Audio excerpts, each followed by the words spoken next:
before that I have been the victim of crime like many of you. I've had my car stolen twice. I've been held up at gunpoint, and the two gentlemen that stole from me only got $8.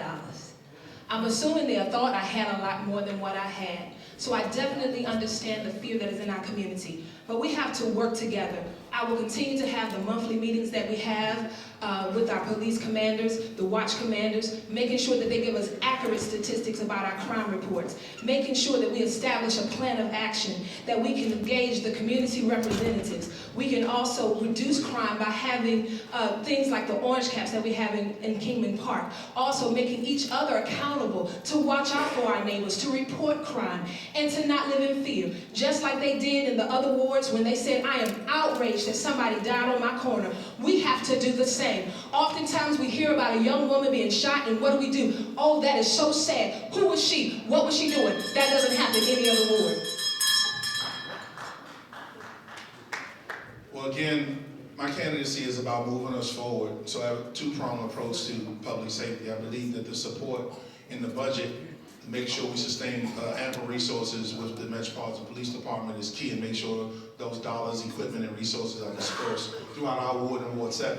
But secondly, I do remember when we used to have task force spread all throughout the ward.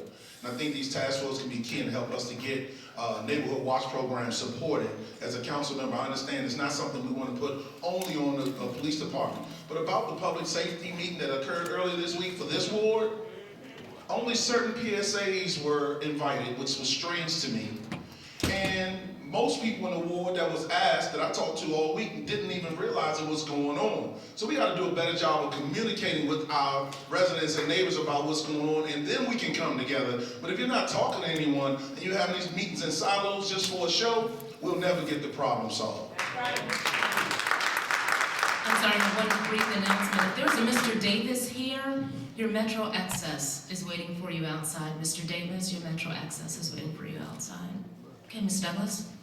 Thank you. I just wanted to say employment is so important, and also education, because with education save lives and give jobs, and all our youth and also our seniors will be able to have employment. Wraparound services is needed. We just can't just employ just the youth and just particular persons in general.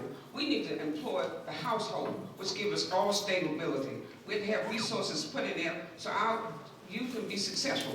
Have employment.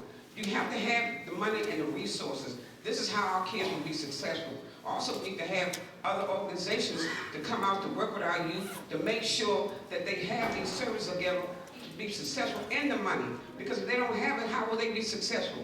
So we need those services, we need the money to make our children be successful in employment. So those are the things that are really important, and that we also need the city council to put money back in the budget to help our young folks. If we don't have the money that's available so they can have jobs and be successful, then they won't be successful. Thank you. All right, we'll now have the next question